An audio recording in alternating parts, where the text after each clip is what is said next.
देखेंगे कि कैसे उसको सॉल्व करेंगे। मैं आपसे फिर से बोलता हूं, ये जो क्वेश्चंस जितने भी कराए जा रहे हैं इसको दोहराव कीजिए, इसको पुनः दोहराव करने से ही हर कॉन्सेप्ट को आप समझ पाएंगे, क्योंकि किसी एक टेस्ट में सारा कॉन्सेप्ट आपको देखने को नहीं मिलेगा, तो इसलिए आपको पूरी तरह से देखना होगा, ठीक है। और मैं ये यकीन दिलाता हूं कि आपको अगर ये सारे वीडियोस देख लेते हैं तो आने वाले जो एग्जाम है, आने वाले आगामी एग्जाम में आप अच्छा प्रदर्शन करके आएंगे। मतलब कि आपको अगर वहां पे 20 क्वेश्चन देखने को मिलता है, अमूमन मिल ही जाते हैं, 16 से 20 के बीच में रहता है, तो आपको गारंटी के साथ बोलता हूं कि आप कम से 14 से लेकर के 15 क्वेश्चन पूरे समय में, मतलब कम समय में आप करके चले आएंगे।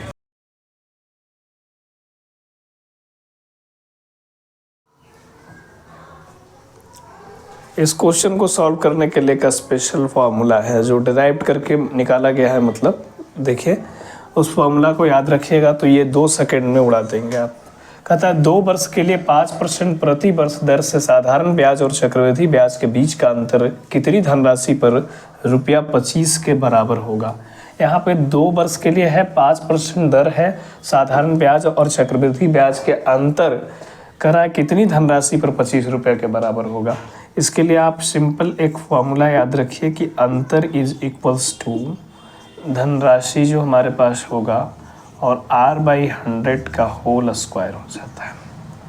देखिए, इसका सहायता से हम कितना आसानी से बना लेंगे इसको 2 सेकंड में। तो अंतर का बात क्या है, वही अंतर दिया हुआ 25 के बराबर होगा। धनराशि हम लोगों को निकालना है, रेट हमें दिया हुआ है 5% के लिए, ये 100 करेंगे और ये कितना 2 साल के लिए 2 निकालेंगे इसको, ठीक है। देखिए, इसको काट लीजिए आप, ये 20 हो जाएगा, ठीक है। अब P को निकालना है तो P को सिर्फ इधर रहने दीजिए, बाकी सबको इधर ले आइए, तो 25 हो जाएगा। और ये 20 नीचे है इसलिए यहाँ पे ऊपर में आएगा, इधर आएगा तो 20 का स्क्वायर होगा तो ये 400 हो जाएगा, ठीक है। अब यहाँ क्या बचेगा, ऊपर तो कटा हुआ है, मतलब ऊपर 1 था, तो यहाँ पे हमारे पास सिर्फ P बचेगा। और इसको जब कैलकुलेट करेंगे ना, वही हमारा प्रिंसिपल हो जाएगा। तो इसको कैलकुलेट करेंगे तो हमारे पास आ जाएगा 100 और ये 00, ठीक है। तो देखा आपने कि कैसे मैंने प्रिंसिपल को या धनराशि को प्राप्त करके दिखाया आपको, ठीक है। इसी प्रकार आपको ये फॉर्मूला को याद रखना है। इसके सहायता से आप 2 साल के बीच का जब अंतर दिया हुआ रहेगा और रेट दिया हो, टाइम दिया हो, तो आप धनराशि को आराम से निकाल सकते हैं। चलिए ठीक है, दूसरे क्वेश्चन को देखते हैं।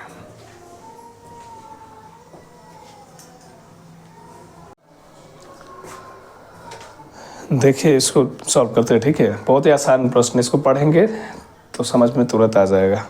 कहता है कि 80 के y% का x% 900 के 25% के बराबर है, तो x/y का मान कितना है। बस जैसा क्वेश्चन बोल रहा है वैसा वहाँ पे क्या करना है, लिखते जाना है आपको।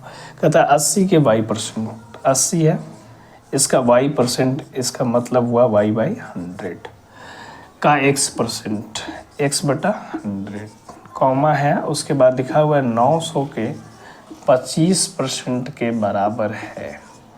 देखिए, यहाँ पे 25% लिख दे रहे हैं तो चल जा रहा है, लेकिन अगर बड़े बड़े प्रश्न रहेंगे तो आपको फ्रैक्शनल वैल्यू याद करके रखना पड़ेगा। फ्रैक्शन वैल्यू याद रखेंगे तो अभी तुरंत बोलते हैं कि 25% मतलब 1/4, ठीक है। तो ये आसान कर देता है आपके काम को। समय कम लगना सबसे इम्पॉर्टेंट होता है किसी भी कंपटीशन में।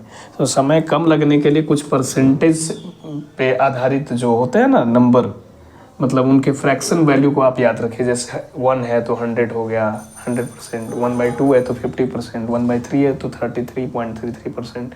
इस प्रकार कुछ नंबर्स होते हैं जो परसेंटेज में होते हैं, उनको फ्रैक्शन में याद रखना है। फ्रैक्शन को भी परसेंटेज में, मतलब उधर से उल्टा से भी को याद करके रखना पड़ेगा, ये बहुत ज़रूरी होता है। चलिए देखते हैं, इसको काटते हैं। 20 चौक 80, 20 25 100, इसको काटिए।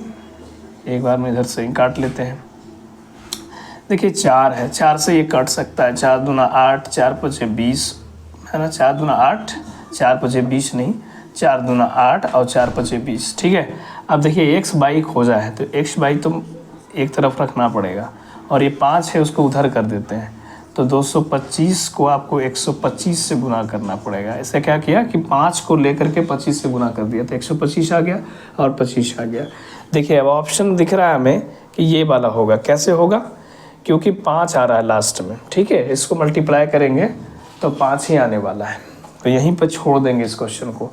लेकिन अगर आपको लगता है कि नहीं हमें से संतुष्टि नहीं मिल रहा है, मेरे को इसको क्या करना है, गुना करना है, तो आप गुना कर सकते हैं, लेकिन उसमें आपको 2-4 सेकंड 10 सेकंड ज़्यादा लग सकता है। ठीक है, तो मैं बताता हूँ कि यहाँ पे यूनिट डिजिट को यूनिट डिजिट से गुना कर करके ऐसे प्रश्न को बस वहीं पर से आप इसको छोड़िए और उसके ऑप्शन को मार्क करते हुए निकल जाइए। ठीक है, आगे किसी क्लास में या कभी पढ़ाऊँगा तो बता दूंगा कैसे यूनिट डिजिट निकाला जाता है और कम समय में क्वेश्चंस को हल किया जाता है।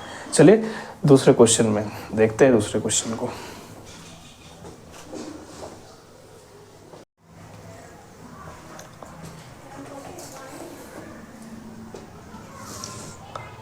प्रश्न 10 कह रहा है कि यदि दो संख्याओं का HCF एवं LCM क्रमशः 13 एवं 455 है, यदि एक संख्या 75 एवं 195 के बीच में है तो वह संख्या क्या है।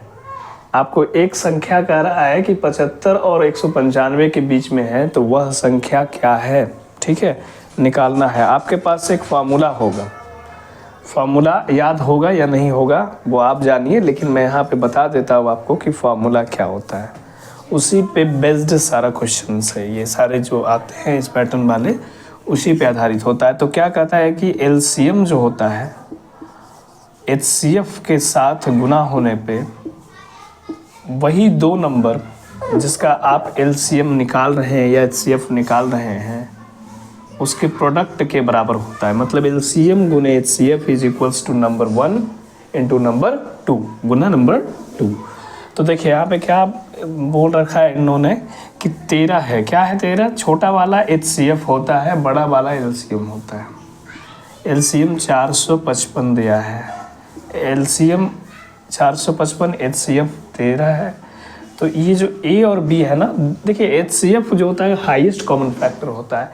इसका अर्थ हुआ कि HCF इस भी नंबर में है और इसको हम K का मल्टीपल माने तो K1 मानते हैं और इसको 13 इंटू K2 मान लीजिए आप। ठीक है, तो 13 तो हाईएस्ट कॉमन फैक्टर, मतलब 13 दोनों संख्या में भी होगा। ये इसलिए लिख रहा हूँ ताकि आपको आसान हो जाए। तो 13 दोनों में कट जाएगा और 13 से HCF से चूँकि LCM कटता है हमेशा, इसको भी कटना होगा। तो 13 × 39 और यहाँ से बचा कितना 6, तो 13 × 5 = 65। देखिए ये जो 35 आया है ना, ये इसको ऐसा फैक्टर निकालिए, इसका फैक्टराइज कीजिए कि ये दोनों जो फैक्टर निकल के आए ना वो दोनों प्राइम नंबर हो। ठीक है, तो इसको क्या करेंगे आप कि इसको तोड़िएगा फर्दर। तो ऐसे कर सकते हैं हम 5 और 7 के बीच में दोनों का अगर फर्दर निकालिएगा आप तो दोनों में कोई कॉमनैलिटीज़ नहीं मिलेगी, आपको एक मिलेगा। ठीक है, एक ही कॉमन है। तो ऐसा ही फैक्टर में इसको तोड़ना होता है जिसमें कि हमें एक ही सिर्फ कॉमन मिले और कुछ नहीं मिले। तो ये 5 और 7 हो गया। तो K1 को थोड़े पल के लिए 5 मान लीजिए और K2 को 7 मान लीजिए। तो K1 को अगर 5 मानेंगे और K2 को 7 मानेंगे तो आप अपने आप निकाल लेंगे कि अगर 13 K1 है A, तो A का वैल्यू क्या हो जाएगा 13 और K1 का वैल्यू मैंने बोला ना कि 5 हो गया। तो एक संख्या तो 13 × 5 = 65 आ जाएगा। दूसरा संख्या जो मैंने बोला B के बारे में वो 13 K2 होगा। अब K2 को हम 7 अगर यहाँ पे मान लें तो 91 आ जाएगा। और आंसर इन्होंने क्या बोला है कि 75 एवं 195 के बीच में है। क्या ये 75 और 195 के बीच में है? नहीं है, क्योंकि 75 से पहले ही खत्म हो जा रहा है। ये है जो 75 के बाद है और 195 के पहले है। इसका अर्थ ये हुआ कि यही डिजायर्ड इसका आंसर हुआ। ठीक है, तो ये आपको मिल जाता है यहाँ पे बी में। इस प्रकार ये भी क्वेश्चन खत्म हुआ। दूसरे क्वेश्चन को देखेंगे।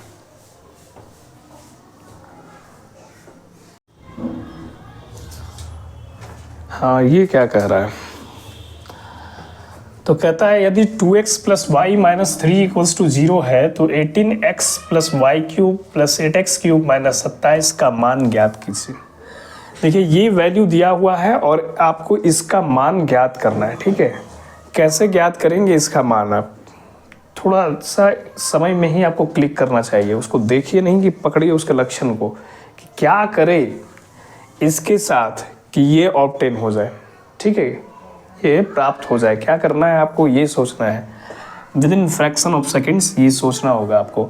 तो कहता है 2x + y -3 इक्वल्स टू 0 है, अगर मैं इस पार्ट को क्यूब करूँ तो क्या क्यूब वगैरह जो दिख रहा है वो आने का संभावना नहीं बनता है? बनता है। तो इस चीज़ को हम क्या करते हैं, इधर लाते हैं और उसको क्यूब करने का प्रयास करते हैं। 2x प्लस वाई, इसको हम यहाँ पे 3 भी कर सकते हैं, हम लोग इसको 3 भी कर सकते हैं ना, क्योंकि -3 अगर इधर आ जाएगा तो 3 हो जाएगा, +3 हो जाएगा। अब देखिए ये दो पार्ट, एक इधर है, एक LHS में, एक RHS में, आप क्या कीजिए कि दोनों की तरफ क्यूब कीजिए, तो ये आने का प्रबल संभावनाएं बन जाएगी आपके पास। अब वही तो मुझे लाना है, तो इसको क्यूब कीजिए ना, तो क्यूब करिएगा तो इसको a मानिए, इसको b पार्ट मानिए, तो a क्यूब हो जाएगा, तो a क्यूब हो जाएगा, तो ये 8x क्यूब हो जाएगा और प्लस y क्यूब हो जाएगा, अब प्लस 3, देखिए 2x इंटू वाई, और क्या, ये 2x प्लस वाई हो जाता है, ठीक है, a प्लस b, और ये कितने के बराबर हो जाएगा, तो 27 के बराबर हो जाएगा, क्योंकि ये 3 का क्यूब है, 3 इंटू 3 9, 9 इंटू 3 27। तो देखिए आप देख रहे होंगे कि 8x cube plus y cube अब प्लस 3 2 जा 6, 3 2 6, 6x वाई आ गया, और ये 2x प्लस वाई जो दिख रहा है आपको, यही तो मैं बोला था 2x plus y equals to 3 लिखा था, तो यहाँ से आपको 2x plus y equals to 3 मिल रहा है। तो आप क्या करते हैं ना कि 3 दूना 6 या 18 x वाई यहाँ से आपको मिल जाएगा, और ये 27 को भी आप इधर ही ले आइए, क्योंकि क्वेश्चन यही बोल रहा है। देखिए क्या बोला है, 18x y y cube plus 8x cube, y cube plus 8x cube है ना, और -27 है का मान क्या है, तो ये मान क्या हो गया इसका, 0 हो गया। इस प्रकार ये क्वेश्चन खत्म हुआ। दूसरे क्वेश्चन में देखेंगे।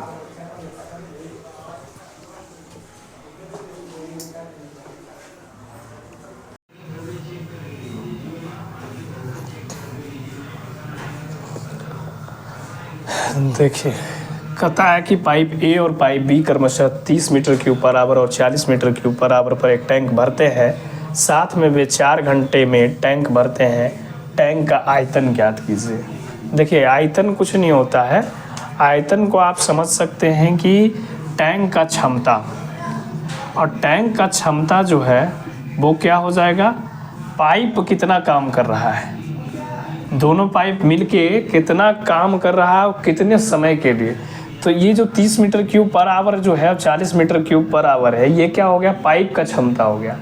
और ये पाइप का क्षमता जो है वो 4 घंटे के लिए चलता है। तो आप क्या करेंगे कि 30 मीटर क्यूब पर आवर और 40 मीटर क्यूब पर आवर को जोड़ देंगे आप, 30 और plus 40 metre cube per hour को आप जोड़ देंगे, ठीक है, और इसको कितना घंटा के लिए, 4 आवर के लिए। तो यही बता देगा आपको कि उस टंकी का क्षमता क्या है। क्षमता जैसे ही पता चला, क्षमता का मतलब आयतन ही होता है, तो आपका आंसर भी आ जाएगा। तो ये देखिए कुछ नहीं है, क्षमता क्या हो जाएगा, 40 और 30 70, 70 को आप 4 से गुना करेंगे तो 7 चौक 28, 280 मीटर क्यूब। ये क्या है, उस टैंक का आयतन है, ठीक है। चलिए कहाँ गया 280 मीटर क्यूब, ये रहा। चलिए दूसरे क्वेश्चन को देखेंगे।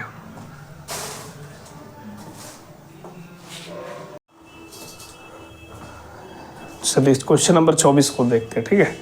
24 बहुत ही साधारण सा प्रश्न है, सिर्फ इसमें एक कॉन्सेप्ट है, उसको आपको स्मरण करना है। यहाँ पे कहता है ABC एक समभुज त्रिभुज है और O परिकेंद्र है, तो ट्रायंगल AOC क्या होगा। ABC एक समभुज त्रिभुज है। समभुज त्रिभुज कहने का अर्थ ये हुआ कि जिसकी भुजा जो है वो सामान्य है, समझ गए। समभुज त्रिभुज मतलब उसकी भुजाएं जो है आपस में समान है। तो ABC एक समभुज त्रिभुज है और O परिकेंद्र है। देखिए एक पहले आप सर्कल बना लीजिए, सर्कल को कहते हैं वृत्त, ठीक है, हिंदी में। अब देखिए कोई एक समभुज त्रिभुज, समभुज त्रिभुज मैंने बनाया है आपके सामने। अब देखिए इसका क्या होगा, एक परिकेंद्र होगा। अगर मैं इसको A मान लूँ, इसको B मान लूँ और इसको C मान लूँ, और O ये परिकेंद्र है इसका, जो जैसा कि इन्होंने कह रखा है कि O परिकेंद्र है, ठीक है। तो फिर समझिए इस चीज़ को कि O अगर परिकेंद्र है तो इन्होंने क्या बोला है कि एंगल AOC क्या होगा, AOC क्या होगा, ठीक है। तो मैं आपको बताते चलूँ कि जो यहाँ पर का कोण जो बनता है ना, ये कहता है कि एंगल जो यहाँ पे बनता है, ये सेंटर पे, केंद्र पे किसी चाप के द्वारा केंद्र पर अंतरित कोण जो बनता है वो परिधि पर के कोण का दुगना होता है। मेरे साथ रिपीट कीजिए कि किसी चाप के द्वारा अगर केंद्र पे कोई कोण अंतरित किया जाता है, बनाया जाता है, तो उसका मान जो होता है वो परिधि पर बनाए गए कोण का दुगना होता है। तो देखिए, आपको मैंने बताया ना कि ये तीनों जो है आपस में बराबर है। क्यों? क्योंकि ये समभुज त्रिभुज है। और ये भी मालूम होगा कि तीनों साइड बराबर होता है तो 60-60 डिग्री का निर्माण होता है। ऐसा क्यों होता है मैं आपके सामने बताता हूँ। यहाँ पे क्या होगा, ये साइड बराबर होने के कारण क्या होगा, एंगल ए जो है वो एंगल बी और एंगल सी के बराबर होगा। इतना तो आप समझते ही होंगे। तो आपको मालूम होगा ना, यहाँ पे निकालना है, हमको मानते हैं कि बी एंगल को निकालते हैं क्योंकि उसकी ज़रूरत भी है। तो ये एंगल बी जो है ए के बराबर भी है और सी के बराबर भी है, सारे आपस में इक्वल है। तो ऐसा क्या होता है कि ट्रायंगल में जब सारे कोनों को मिला देते हैं तो 180 डिग्री के बराबर होता है। तो एंगल बी को अगर 3 टाइम्स कर दे तो ये 180 डिग्री के बराबर होना चाहिए, है ना। कि क्योंकि एंगल बी जो है एंगल ए की जगह पे रख सकते हैं, एंगल सी की जगह पे रख सकते हैं, और एंगल बी तो खुद का है ही। तो यहाँ से एंगल बी पता चल जाएगा कि 60 डिग्री है। इसका अर्थ ये हुआ कि सारे एंगल जो है ये ट्रायंगल में, समभुज में, वो 60 डिग्री के होते हैं। तो देखिए ये 60 डिग्री हो गया। अभी मैंने बताया ना, आपको निकालना क्या था, ये निकालना था ए ओ सी। अभी मैंने बताया आपको कि किसी भी वृत्त में अगर आपको ऐसा देखने को मिल जाए तो ये जो केंद्र पे जो कोण बन रहा है ना, ये इसका परिधि पे बनाए गए कोण का दुगना होता है। तो 60 डिग्री है तो उसका डबल हो जाएगा वो। इसको हम ऐसे लिख सकते हैं ना कि 2 एंगल बी, इसका अर्थ हुआ कि 2 × 60 डिग्री। इसको आप क्या लिख सकते हैं, 120 डिग्री, यहीं पे लिख दीजिए। ठीक है, देखिए एक ही लाइन में लिखते हैं इसलिए ताकि आपका स्पेस बचे, नहीं तो अगर मैं नीचे लिखूंगा तो ज़्यादा बड़ा लगेगा भाई। ऐसे करना क्या है, ये तो आप 2B कर रहे हैं, यहाँ पे लिख रहे हैं, लिखने की भी आवश्यकता नहीं है, वो देखना है, आप पकड़ करके उसको बना के निकल जाना है। ठीक है, जिसको पता होगा यार कि केंद्र पे बनाया गया जो कोण होता है वो परिधि पर बनाए गए कोण का दुगना होता है, वो क्यों इतना लिखेगा, तो पता है ना कि समभुज 60 डिग्री सारे होंगे, तो यहाँ पे लिखने की कोई आवश्यकता नहीं होती है। चलिए कोई बात नहीं, अगर लिख दिया हूँ मैं तो आपको समझाने के लिए लिखा हूँ। तो एंगल AOC जो होगा वो 120 डिग्री होगा और ये आपका सही उत्तर हुआ। ठीक है, चलिए देखेंगे अगले क्वेश्चन।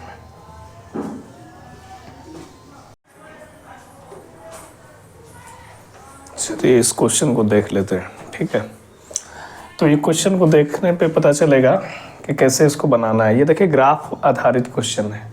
ग्राफ पे आधारित क्वेश्चन थोड़ा देखने में बड़ा लगता है क्योंकि इसके 3 पार्ट होते हैं।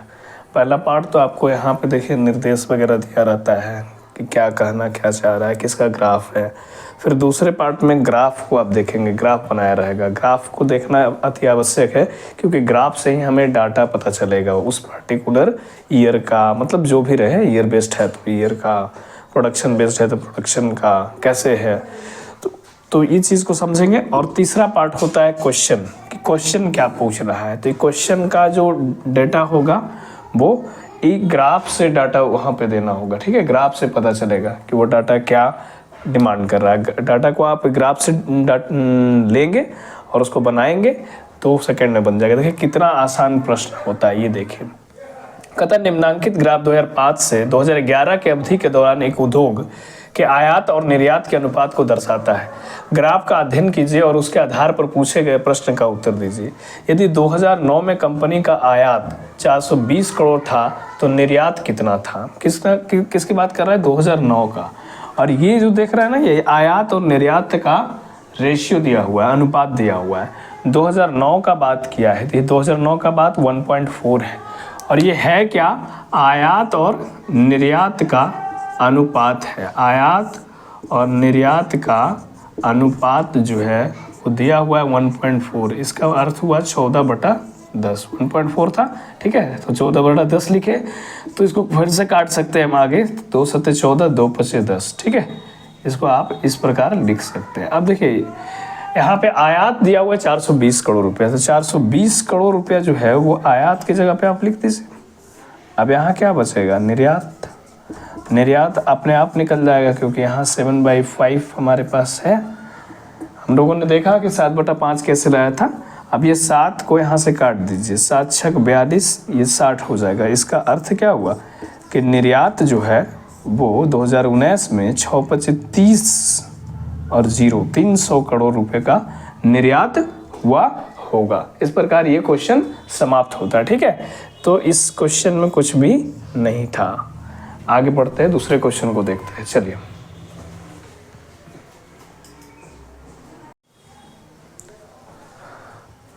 चलिए ये बॉड मास पे आधारित क्वेश्चन है, इसको बनाते हैं। बहुत ही आसान क्वेश्चन है, लेकिन हाँ फंस जाएंगे तो परेशान कर देगा, इसलिए इसको प्रोसेस बाय प्रोसेस बनाने का कोशिश करेंगे। कभी भी एक्सपर्ट ना हो तो जल्दीबाजी में 2-4 को सॉल्व करने का प्रयास ना करें, एक एक करके सॉल्व करेंगे, क्योंकि फंसने का डर बना हुआ होता है। कुछ नहीं करेंगे, ये जो जैसा लिखा हुआ है उसको लिखेंगे और बनाने का कोशिश कर रहे हैं। देखिए कैसे करता हूँ बनाने का प्रयास। तो ये जो छोटी ब्रैकेट आप देख रहे हैं ना, छोटी ब्रैकेट वाला को पहले सॉल्व करेंगे।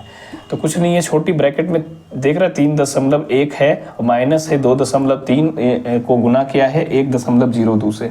तो छोटी ब्रैकेट में पहले काम होगा किसका, ये जो गुना वाला है, मल्टीप्लिकेशन वाला है। तो क्या करेंगे, इसको गुना कर देंगे। 23 को 102 से गुना कीजिए। थोड़े पल के लिए डेसिमल को इग्नोर करते हैं। तो जब ये इसको गुना करेंगे ना तो ये आ जाएगा 2346। ठीक है, और देखिए दशमलव के बाद एक अंक तो इधर था और 2 अंक इधर था, मतलब कि 3 अंक टोटल। तो 3 अंक के बाद गिन करके आप यहाँ पे दशमलव दे दीजिए। ठीक है, अब देखिए इसको फर्दर आप सॉल्व करते जाइए, आपका आंसर देखिए आ जाएगा। कैसे आएगा, ये देखिए 0.5 है, 0.5 है। और यहाँ क्या है हमारे पास, इससे जब इसको हटाएंगे मतलब कि इसको सब्ट्रैक्ट करेंगे तो इस प्रकार आपको करना होगा। इधर देखिए दशमलव के बाद अगर कितना भी जीरो ले लेंगे तो कोई फर्क नहीं होता है। तो मैं क्या करूँगा कि इसको घटाऊंगा, इसमें सब्ट्रैक्ट कर रहे हैं। ठीक है, तो घटाने के बाद देखिए आ जाएगा। देखिए 100 में 46 मतलब 54 और 10 में 3 गया तो 7 और यहाँ से 1 चला गया है, इसलिए इधर कुछ बचा नहीं, मतलब 0 आप लिख सकते हैं थोड़े पल के लिए। अब देखिए ये 0.5 है ना, इसको चाहे रहने दीजिए, लिख देते हैं। ज़्यादा शॉर्ट करेंगे तो फिर दिक्कत हो जाएगा। मैंने पहले ही बोल रखा है कि प्रोसेस बाय प्रोसेस करेंगे, एक एक करके करेंगे, नहीं तो फिर कहीं भी समस्या हो सकता है। ये प्रश्न देखने में हल्का होता है लेकिन ये अटका देता है, इस बात को याद रखिएगा। 3.5 है ना, इसको हम 1/2 भी लिख सकते हैं और 0.754 कर सकते हैं। ठीक है, देखिए पॉइंट को थोड़ा पल के लिए इग्नोर करके इसको पहले कट कर लेते हैं। कट करेंगे तो 2 3 जा 6, मतलब डिवाइड कर रहे हैं, 2 3 जा 6 और 2 7 जा 14 और 2 7 जा 14, मतलब 2 3 6, 2 7 14, 2 7 14। देख रहे कितना आ गया। और दशमलव कितने अंक के बाद था, 3 अंक के बाद, तो डायरेक्ट दशमलव 3 अंक के बाद यहाँ भी लगेगा। ठीक है, अब कुछ नहीं करना है। 9.377 जो है, इसमें ये दोनों टर्म जो है क्या हुआ, 3 इधर बचा और 0.377 बचा, ये जुट जाएगा, जुट करके बाहर आ जाएगा। तो 3.3 और 0.377 यहाँ पे ऐड होके आ जाएगा। अब इसको सब्ट्रैक्ट कर दिए, कितना आसान हो गया कि 9 में 3 जाएगा 6 हो जाएगा, बाकी ये तो कट ही जाएगा पूरा पीछे वाला टर्म, मतलब कि 6 हमारा एज ए आंसर आ जाएगा। ठीक है, तो चलिए इसको ऑप्शन नंबर सी को मार्क कर देते हैं और दूसरे क्वेश्चन को बनाएंगे अब। ठीक है, मिलते हैं अगले क्वेश्चन में। चलिए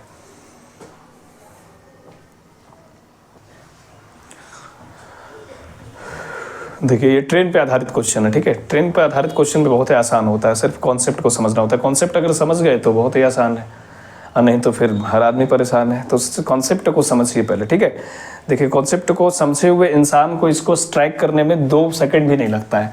कैसे, क्योंकि देखिए यहाँ पर लगा रहा है कि कोई ट्रेन एक समान चाल से 225 किलोमीटर की दूरी, सिर्फ ये देखिए कि यहाँ पे डाटा क्या कर रहा है। 225 किलोमीटर की दूरी है, ये डिस्टेंस है, 2.5 घंटों में तय करती है।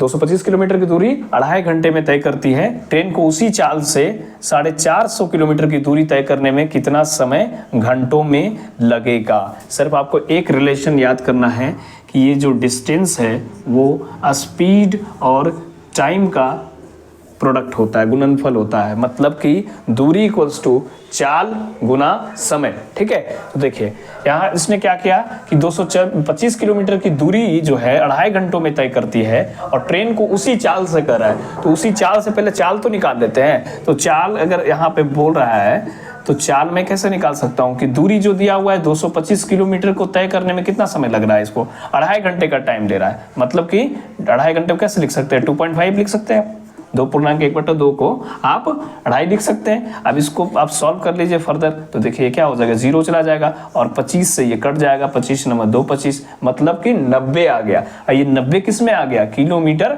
और चाल कितना था, घंटों में, मतलब कि 90 किलोमीटर पर आवर इसका चाल आ गया। अब ये क्या कहता है कि 450 किलोमीटर की दूरी तय करने में कितना समय लगेगा उसी चाल से, मतलब ये जो चाल है ना उसी चाल से कितना समय लगेगा।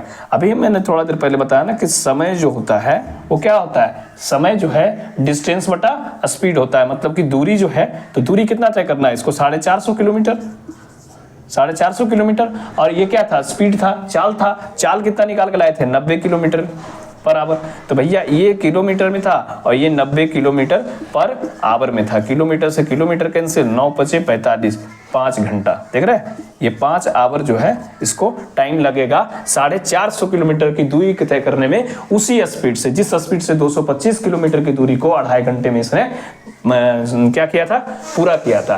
तो इसको इतना लिखने की जरूरत नहीं है, आपको कुछ नहीं करना था। देखिए अगर ट्रिक की बात करें तो कुछ नहीं है, ये 225 किलोमीटर जो था, मुझे क्या करना था पहले ये देखिए, 450 किलोमीटर की दूरी तय करने के लिए कितना समय लगेगा। तो ये जो मूल चीज जो पूछ रहा था ना 450 किलोमीटर, यहाँ पे लिखते 450 किलोमीटर, और उसको चाल को मतलब कि किस चाल से वो 225 किलोमीटर की दूरी तय किया था 2.5 घंटे में, तो मैं यहाँ पे डायरेक्ट उसको लिखता कि 225 है और चाल कितना था, उसको टाइम कितना लगा था, 2.5 घंटे का, मैं यहाँ पे काटता और यही इसका आपका आंसर निकल के आया था कि इसको काट देते ना 25 नंबर, तो यहाँ 90 हो जाता, ये पॉइंट ऊपर चला गया था, और 9 × 5 = 45, मैं डायरेक्ट यहाँ पर लिखता कि 5 आवर इसको टाइम लगा था। बस यही ट्रिक है, नहीं तो आप ऐसे करके लिख के बनाइए, क्या है मतलब जो समझा हुआ इंसान रहेगा बस 2 सेकंड में लिख करके इसको निकल जाएगा, उसको लिखने की भी जरूरत नहीं है कि ये तो खुद ही समझ रहा है कि इसको इससे काटेंगे तो ये 90 आ जाएगा और उससे उसको मार देंगे तो 45, 5 घंटा हो जाएगा। ठीक है, तो ये आपका ऑप्शन इस कारण बन जाता है 5, तो 5 हो गया ऑप्शन ए। ठीक है, दूसरे क्वेश्चन में देखते हैं अब क्या पूछता है। चलिए इस क्वेश्चन को देखते हैं। क्वेश्चन बहुत ही आसान सा है, इसको कुछ नहीं करना है, यहाँ पे इसको सरल करके इसका मान निकालना है। ये देख रहा है आप, रूट में कहता है कि 0 का वैल्यू जो है x जो है मतलब 0 से बड़ा है और ये 90 से छोटा है, मतलब कि पहला क्वाड्रेंट में इसका वैल्यू आएगा। ठीक है, तो कुछ नहीं करना है इसको, ये जो अंडर रूट में आप देख रहे हैं ना, इसको ऐसा इसको करना है कि ये अंडर रूट से निकल जाए। तो इसको अंडर रूट से निकालने के लिए एक मेथड होता है हमारे पास, उसको कहते हैं रेशनलाइजेशन, रेशनलाइज करना है इसको। तो क्या करेंगे हम लोग, रेशनलाइज करेंगे, इस प्रकार करेंगे कि 1 + cos x / 1 - cos x, इसको रेशनलाइज करने के लिए हम जो ये a है अगर ये और ये b है तो a - b कर रहे हैं, तो इसको a + b करेंगे तो ये हट जाएगा। देखिए a + b और यहाँ भी a + b करेंगे। a बोलने का अर्थ है 1 और b बोलने का अर्थ है cos x, तो ये a + b जब करेंगे आप तो a + b और a - b ये हट करके आपको एक फॉर्मूला आएगा, वो फॉर्मूला ऐसे होता है कि 1 - यहाँ पे cos² x जाएगा, तो 1 - cos² जो होता है वो sin² x का वैल्यू होता है। ठीक है, यहाँ पे ये आएगा, आप इसको देखिएगा 1 + cos x है और 1 + cos x है, दोनों दो बार है ना, तो इसका मतलब क्या हुआ, चलिए पूरा करके दिखाता है आपको कि 1 + cos x है और 2 बार है तो ये स्क्वायर हो गया, और यहाँ से क्या हो गया 1 - cos² x हो गया, क्योंकि a - b और a + b है। मैंने कई दफ़ा बताया है कि a - b जो है a + b के साथ मल्टीप्लाई होकर के a² - b² देता है। तो यहाँ भी आपको देखने को मिलेगा कि a² - b², 1 का स्क्वायर करने पर भी 1 ही रहेगा। तो ये देखा आपने, ये स्क्वायर जो है, ये स्क्वायर रूट से निकल जाएगा, स्क्वायर से वो जो पावर आएगा वो कट जाएगा। तो अब देखिए वो रूट से ऊपर वाला टर्म स्वतंत्र हो गया, cos x आ गया, और नीचे वाला 1 - cos² x है, इसको आप काट करके क्या लिख सकते हैं, 1 - cos² x को sin² x भी आप लिख सकते हैं। तो ये जो sin² x आया ना, ये पावर जो है इसके साथ खत्म हो जाएगा नीचे वाला, तो ये भी स्वतंत्र हो जाएगा, तो ये यहाँ से sin x आ जाएगा। ठीक है, अब इस चीज़ को हम ऐसे करके लिख सकते हैं कि 1 - sin x + cos x / sin x। इसको क्या लिख सकते हैं हम फर्दर कि cos x + cos x by sin x मतलब cot x, ठीक है, यही आपका करेक्ट आंसर आएगा। तो करेक्ट मतलब कि इसका मान आएगा सरल करने के बाद, तो ये आपको यहाँ देखने को मिल रहा है cot x plus cosec x उल्टा है, ठीक है। चलिए ये ऑप्शन आपका डी हुआ और इस प्रकार ये क्वेश्चन खत्म हुआ। दूसरे क्वेश्चन में आप देखते हैं क्या मिलता है।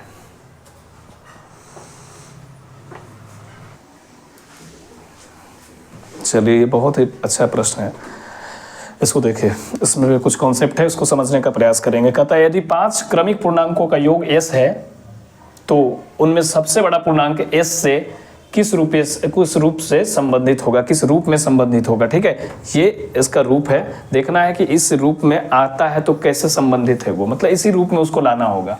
कौन? लास्ट वाला जो सबसे बड़ा पूर्णांक होगा। तो 5 क्रमिक पूर्णांक की बात कर रहा है ना, तो 5 क्रमिक पूर्णांक मानते हैं कि पहला पूर्णांक जो है हमारा m है, दूसरा पूर्णांक m+1 है, और तीसरा पूर्णांक m+2 है, और चौथा पूर्णांक जो है m+3 है, और पांचवा पूर्णांक m+4 है। और इन सभी का सम इन्होंने बोल रखा है कि इन लोगों का जो योग है वो s के बराबर है, इसीलिए मैं सबको सम किया हूँ, ठीक है।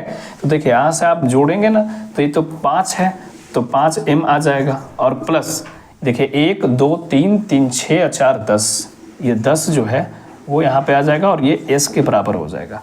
आपने देखा कि m यहाँ पर से 5m जो है वो क्या आ जाएगा, s-10 आ जाएगा, और m का वैल्यू यहाँ से आपको मिल जाएगा s-10/5, जबकि मुझे निकालना क्या है, कह रहा है कि सबसे बड़ा पूर्णांक s से किस प्रकार संबंधित है। तो बड़ा पूर्णांक हमारा यही है, सबसे बड़ा m+4, m का वैल्यू इतना आ गया है, इसका मतलब है कि बड़ा का अगर वैल्यू निकालना है m+4 तो मेरे पास किस रूप में आ जाएगा, s-10/5 और +4 करना होगा, है ना। इस चीज़ को देखिएगा पहले, तो क्या होगा कि यहाँ से एलसीएम लेंगे 5 का, ये तो एज इट इज़ लिखा जाएगा, और यहाँ से 1 है तो 1 5 जा 5 और 5 से गुना हो जाएगा, तो यहाँ से 520 हो जाएगा, ठीक है। अब इसको फर्दर आप सॉल्व करेंगे तो ये हो जाएगा s+10/5। तो देखिए बड़ा पूर्णांक जो है, सबसे बड़ा पूर्णांक s से किस रूप से संबंधित है, तो इस रूप से संबंधित है, तो आपका ये ऑप्शन हो गया। लेकिन ठहरिए, अभी मैं इसको बताऊंगा एकदम सिंपलेस्ट फॉर्म में ला करके कि ऐसा करने का भी जरूरत नहीं पड़ेगा, आप सिर्फ ऑप्शन देखेंगे और मारेंगे। कैसे? आपको मालूम है ना कि कोई भी अगर ये क्रमिक वाला अगर कुछ दिया रहे, मतलब ऐसा क्रमिक का योग अगर कहे कोई भी क्रमिक नंबर का, तो देखिए ऐसे करते हैं ना, 1 2 3 4 और 5। आपको मालूम है कि क्रमिक रहेगा तो अगर ऑड में है, मतलब इसको जोड़ेंगे 1 2 3 4 5 संख्या है, तो इन संख्याओं को जोड़कर क्या पता चल रहा है कि ऑड नंबर में संख्या है। तो ऑड नंबर का जब भी संख्या होता है ना, तो एवरेज हमारा ये आता है, ठीक है। तो एवरेज आप यहाँ पर दे रखा है ना कि इन लोगों को ऐड करते हैं तो कितना आता है, एस आता है, तो यही तो एवरेज एस है, एस है, मतलब कि एवरेज निकालेंगे ना इसको, तो 5 संख्या था जोड़ करके एस आ रहा था, मतलब कि उसको अगर हम 5 से डिवाइड कर देंगे तो एवरेज ही तो देगा। तो एवरेज क्या होता है, मिडिल नंबर होता है, और मिडिल नंबर से आप 2 बढ़ते हैं तो ये बड़ा वाला नंबर देता है। यही तो बोल रहा है सबसे बड़ा पूर्णांक एस किस रूप से संबंधित है। तो क्या करना है कि पहले जो जोड़ करके पूरा वैल्यू दिया हुआ था एस, इसको डिवाइड किए तो पता चल गया कि ये मिडिल नंबर आ गया जो कि एवरेज होता है, और यहाँ से 2 बढ़ेंगे तो बड़ा वाला नंबर दे देगा। आप इसको सॉल्व कीजिए तो वही आ जाएगा s+10/5, समझे। तब क्या कितना कुछ करने का जरूरत पड़ा, आप इस चीज़ को समझ ही चुके थे, इसको सिर्फ यहाँ पर देखते, और नहीं तो देखते भी नहीं, आप बना करके निकल जाते, समझ ही जाते हैं, तो फिर बनाने की क्या आवश्यकता होती है। तो ये तो हमारा था ट्रिक, कि ट्रिक पे कैसे आप इसको बनाएंगे, और ये था प्रोसेस, ठीक है। तो कौन सा देखने को मिला, ये वाला ऑप्शन। चलिए अब दूसरे क्वेश्चन में देखते हैं, ये तो बन गया, खत्म हो गया, मिलते हैं दूसरे क्वेश्चन। चलिए इस क्वेश्चन को देखते हैं, ठीक है। यहाँ पे कुछ नहीं है, ये क्वेश्चन थोड़ा लेंथी देखने को जरूर लग रहा होगा, लेकिन अगर जब इसके मूल चीज़ों को समझ जाएंगे तो बहुत ही आसान हो जाता है, ठीक है। तो इस चीज़ को हम देखते हैं यहाँ पे और बनाते हैं आपके सामने। क्या कह रहा है कि एक कुशल, अर्धकुशल और अकुशल श्रमिक क्रमशः 7 8 और 10 दिन काम करते हैं और उन्हें अपने काम के लिए 369 रुपया मिलते हैं यदि प्रतिदिन के उनके काम का अनुपात 1/3, 1/4 और 1/6, ठीक है। तो प्रशिक्षित कर्मचारी को कुल कितना रुपया मिलता है। तो जो प्रशिक्षित कर्मचारी है उसको कितना मिलेगा। प्रशिक्षित करने का अर्थ हुआ कि कुशल कर्मचारी को। तो यहाँ पर क्या है ना कि जिसकी जितनी क्षमता रहेगी उसके अनुसार हम उसको पैसा देंगे, ठीक है। तो क्षमता जिसकी जितनी है वैसा उसको पैसा मिलेगा, और क्षमता डिपेंड करेगा कि उस क्षमता से वो कितना दिन तक काम किया है। अब कोई 2 दिन काम करेगा बहुत ज़्यादा क्षमता के साथ, और कोई काम करेगा 365 दिन के लिए थोड़ा कम क्षमता के साथ, तो ऑब्वियसली है कि 365 वाला का बढ़ सकता है क्योंकि टाइम उसका ज़्यादा है, ठीक है। क्षमता रहने से क्या होगा, अगर वो ज़्यादा समय काम के लिए करेगा तो उसको ज़्यादा पैसा मिलेगा, ऑब्वियसली बढ़ सकता है। तो बस यही काम को यहाँ पर हमको देखना है। तो क्षमता निकालेंगे हम इंडिविजुअल का, मतलब हर एक का क्षमता निकालेंगे। क्षमता निकालने के लिए क्या करेंगे, 3 4 6 जो देख रहे हैं ना, इसका एलसीएम निकालेंगे। 3 4 6 का एलसीएम हो जाएगा 12, ठीक है। अब 12 को क्या करेंगे कि सबसे मल्टीप्लाई कर देंगे, ताकि सबका ये जो फ्रैक्शन है ना, ये फ्रैक्शन जो है वो घन पूर्णांक में निकल जाए, मतलब एक पार्टिकुलर नंबर आ जाए, ठीक है। तो यहाँ पे 12 है और 1/6 हो गया, ठीक है। आप इसको काट लीजिएगा, 3 चौक 12, 4 तिया 12 और 6 दूना 12 आ जाएगा। इसका मतलब हुआ कि ये क्षमता कुछ नहीं 4, 3 और 2 के अनुपात में। देखिए अब क्या करना है कि कार्य कितना होगा इतने क्षमता के साथ। तो भैया एक ने 7 दिन के लिए काम किया है, एक 8, और जो तीसरा है वो 10। दूसरा क्या किया, दूसरा 8 और तीसरा 10 दिन के लिए। तो उसको सबको क्या करेंगे, मल्टीप्लाई कर देंगे। तो हमारे पास क्या आ जाएगा, कार्य का जो रेशियो आएगा उस 7 से इसको मल्टीप्लाई करेंगे तो क्या आ जाएगा, 7 चौक 28। 8 वाला तो 8 तिया 24, और ये 2 वाला है तो 10 दूना 20 आ जाएगा। इसको फर्दर आप डिवाइड कर लेंगे तो देखिए 4 7 28, 4 6 24 और 4 5 20 आ जाएगा, ठीक है। अब इसके आगे इसको काटा नहीं जा सकता है, तो इसी के अनुपात में ये कार्य निकला, ये क्षमता निकला, ठीक है। यहाँ पे ये कार्य का अनुपात दिया हर लोगों का, समझे कि कार्य में कितना भाग लिया इन लोगों ने, तो उसी का अनुपात उसको पैसा मिलेगा ना। तो ये 369 रुपये टोटल मिल रहा है इसको, हर लोग को 369 रुपया जोड़कर मिला है। मतलब हर लोग को नहीं, मतलब कि हर प्रत्येक लोग को जोड़ करके अगर निकालेंगे ना, सब काम किया तो इतना रुपया दिया गया है। तो उसमें पूछेगा कि एक का हिस्सा क्या होगा, जैसे कि यहाँ पे पूछा ना कि प्रशिक्षित कर्मचारी का कुल कितना रुपया मिलता है उसको, तो प्रशिक्षित मतलब कुशल को। तो कुशल का कार्य कितना किया है, 7 यूनिट, तो भैया 7 यूनिट, और पूरा कितना यूनिट काम हुआ है, तो 7 6 13 और 5 18 यूनिट। 18 यूनिट में बटेगा, 7/18 पार्ट होगा, है ना। तो इसको काट दीजिए, यहाँ से काटेंगे, 18 दूना 36, 0 और 18 5 90। इसको क्या करेंगे आप, गुना कर लीजिए, तो क्या हो जाएगा 140 और 7 5 35। इसका मतलब हुआ कि 143.5 रुपया जो है वो प्रशिक्षित कर्मचारी अर्थात कुशल को मिलेगा, कुशल कर्मचारी को। तो कहाँ पे आपको ऑप्शन देखने मिल रहा है, 143.50, जो ऑप्शन नंबर डी के रूप में, ठीक है। अब अगले क्वेश्चन में हम देखते हैं कि क्या हमें बनाना है, ठीक है।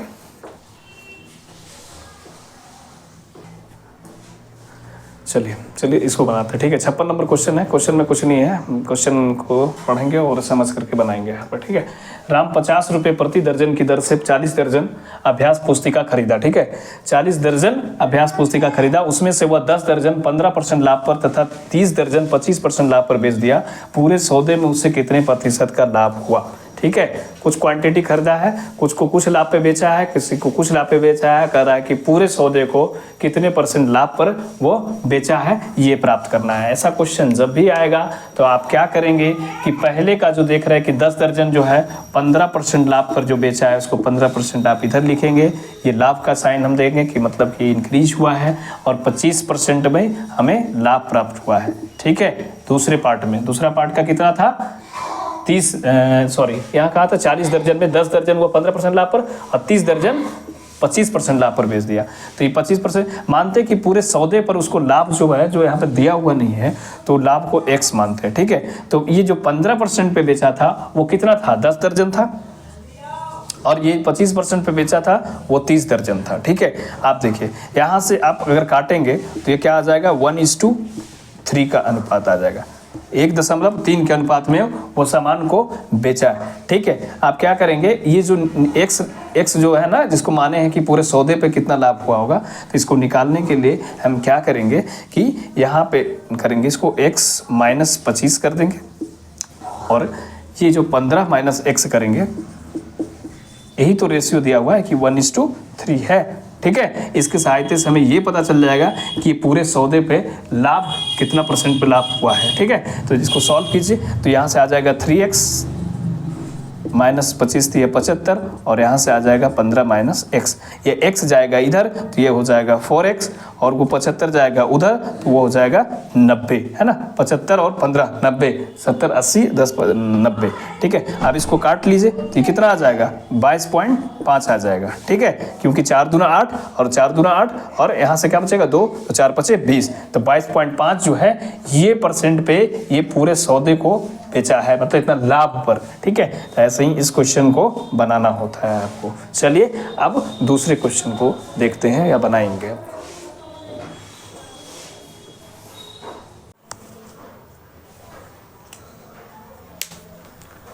चलिए आ गए हैं आपके सामने, पाइप और टंकी का सवाल है, बहुत ही आसान सवाल है। इसको पढ़ेंगे और देखेंगे कि कैसे बनाएंगे, ठीक है। पढ़ते पढ़ते ही समझ में आ जाएगा, बहुत ही आसानी से ये बन सकता है, बशर्ते आप इसको अच्छी तरह से पढ़ें और समझें। कहता है 2 पाइप ए और बी किसी टंकी को क्रमशः 15 घंटे और 18 घंटे में भर सकते हैं। टंकी को भरने के लिए देख रहे हैं, ये 15 घंटा ये 18 घंटा में भर सकते हैं। टंकी को भरने के लिए दोनों पाइप एक साथ खोले जाते हैं। खाली टंकी को कितने घंटे में भरेगी? मतलब कोई टंकी जो है वो पूर्णतः खाली है, उसको भरने के लिए 2 पाइप लगाया गया है। एक पाइप 15 घंटा में पूरा भर देगा, दूसरा पाइप उसको 18 घंटा में भर देगा, ठीक है। दोनों का अपना अपना कैपेसिटी है। अगर दोनों को साथ में ही भरा जाए, मतलब दोनों को साथ में भरा नहीं, मतलब दोनों को साथ में खोला जाए, तो उस टंकी को भरने में कितना समय लगेगा? क्वेश्चन ये कह रहा है। ऐसा क्वेश्चन जब भी आए तो पहले हम क्या करते हैं कि ए को भरने वाला समय कितना है, वो है 15 घंटा। बी को भरने वाला पूरा समय, मतलब बी को कितना घंटा लगता है भरने में, तो वो है हमारे पास 18 घंटा का समय लगता है बी को भरने में। अब कहता है कि दोनों का पहले तो क्या करेंगे कि पहले क्षमता निकालेंगे कि उस टंकी का पूरा क्षमता क्या है। तो दोनों को पहले हम क्या करेंगे, इसका एलसीएम लेते हैं। एलसीएम लेने पे 15 और 18 का आ जाएगा 90, ठीक है। अब देखिए ये इतना समय लेता है उसको इंडिविजुअली भरने में, जबकि ये 90 यूनिट इसका कैपेसिटी है। तो एक दिन में भरेगा वो, इसका एक दिन का कैपेसिटी कितना आ जाएगा भरने का, तो 15 को 6 से करेंगे, 15 को 6 से गुना करेंगे तो ये 90 कट जाएगा। मतलब एक दिन में ये, या एक घंटे में, क्योंकि घंटा का बात कर रहा है, दिन नहीं बोलेंगे यहाँ पे, घंटा में, तो एक घंटा में ये 6 यूनिट भरेगा, और 18 × 5 = 90, तो एक घंटा में ये 5 यूनिट भरेगा। दोनों का समान रूप से, मतलब भरने के लिए दोनों को खोल दिया गया है, दोनों पाइप को, तो इसको भरने में कितना टाइम लगेगा? तो इसका जो टोटल कैपेसिटी है उसके खाली बर्तन का, उस खाली टंकी का बोलने का अर्थ हुआ, उसको आप ये दोनों का प्रति घंटे का क्षमताओं को जोड़ करके अगर डिवाइड कर देंगे, जैसे 6 5 11, तो ये बता देगा आपको कि उसको भरने में कितना टाइम लगेगा, ये आपको बता देगा आवर में, ठीक है। तो ये इसको आप डिवाइड कर लीजिए। डिवाइड करेंगे तो आपके पास आ जाएगा 11 8 88, बचेगा 2 और 11, ठीक है।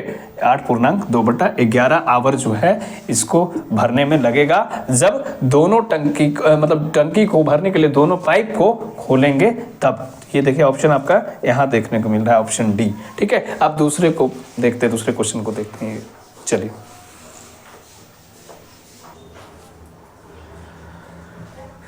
चलिए 71 नंबर क्वेश्चन, ठीक है।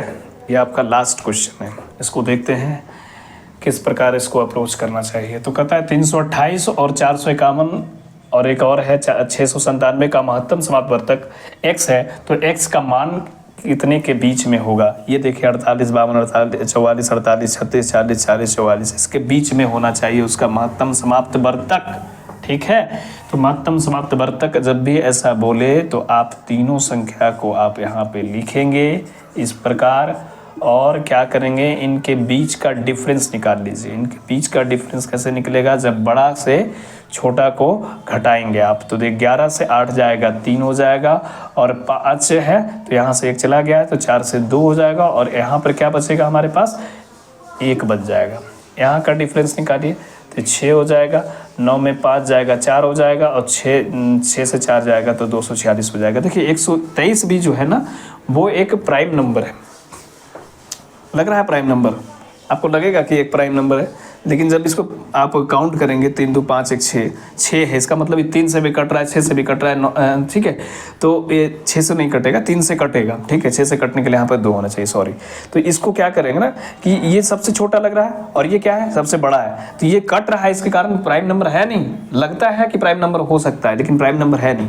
तो इसको फर्दर हम क्या करेंगे, तोड़ेंगे। तो इसको आप अगर फर्दर तोड़ेंगे ना तो आपको पता चलेगा कि ये 3 बार से कट रहा था, इसका मतलब एक जो इसका फैक्टर है वो 3 हो जाएगा, और दूसरा फैक्टर जो होगा ना 3 चौक 12, 3 का 3, 41।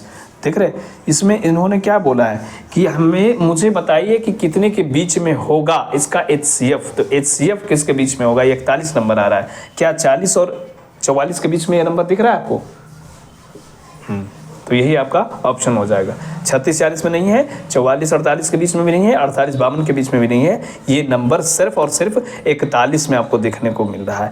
ये ध्यान दीजिएगा कि 1 2 3 जो है, कभी कभी मुझे लगता है या किसी और को भी लग सकता है कि ये क्या है, प्राइम नंबर की तरह दिखता है, लेकिन ये प्राइम नंबर नहीं है। जब इसको आप ऐड करेंगे 3 2 5 1 6 तो ये 3 से कट जाएगा, क्योंकि 3 से काटने का नियम यही होता है कि अंकों को जोड़ करके देखते हैं कि वो 3 से कटने वाला है नहीं। तो इसको फर्दर हम तोड़ेंगे तो तोड़ने के बाद पता चलेगा कि 41 नंबर जो है वो एक प्राइम नंबर है, और यही हाईएस्ट नंबर होगा, हाईएस्ट कॉमन फैक्टर होगा ये सारे नंबर का, जो कि इतने के बीच में लाई कर रहा है, इसके बीच में, ठीक है। तो ये ऑप्शन इस प्रकार आपका पूर्ण होता है। मतलब कि ये ऑप्शन हो गया, ये क्वेश्चन पूर्ण हुआ, एक क्वेश्चन का जो टेस्ट है वो टेस्ट सीरीज पूर्ण हुआ, ठीक है। अब इसके बाद हम क्या करेंगे कि दूसरे टेस्टों को आपके बीच में लाएंगे और देखेंगे कि कैसे उसको सॉल्व करेंगे।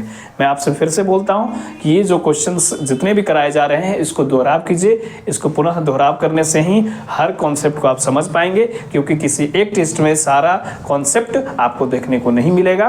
तो इसलिए आपको पूरी तरह से देखना होगा, ठीक है। और मैं ये यकीन दिलाता हूं कि आपको अगर ये सारे वीडियोस देख लेते हैं तो आने वाले जो एग्जाम है, आने वाले आगामी एग्जाम में आप अच्छा प्रदर्शन करके आएंगे। मतलब कि आपको अगर वहां पे 20 क्वेश्चन देखने को मिलता है, अमूमन मिल ही जाते हैं, 16 से 20 के बीच में रहता है, तो आपको गारंटी के साथ बोलता हूं कि आप कम से 14 से लेकर के 15 क्वेश्चन पूरे समय में, मतलब कम समय में आप करके चले आएंगे, ठीक है। इसी के साथ मैं आपको यहीं पे छोड़ के जाता हूं, और दूसरे वीडियोस में आपको देखने को मिलेगा। क्वेश्चन लेकर के आऊँगा, जल्द ही लेके आऊँगा। थोड़ा समय का अभाव होता है, इसी वजह से मैं नहीं आ पा रहा हूँ, थोड़ा सा व्यस्तता होने के कारण। व्यस्तता जैसे ही खत्म होती है तो मैं आपके पास आ जाता हूँ, ठीक है। चलिए, अब दूसरे वीडियो के लिए आप इंतज़ार कीजिए, बहुत जल्द ही इसको डालूंगा, ठीक है। लाइक शेयर और सब्सक्राइब करिए ताकि हमारी रीच बढ़े और हम मोटिवेट हों और ऐसे वीडियोज आपके सामने ला सकूं, ठीक है। धन्यवाद।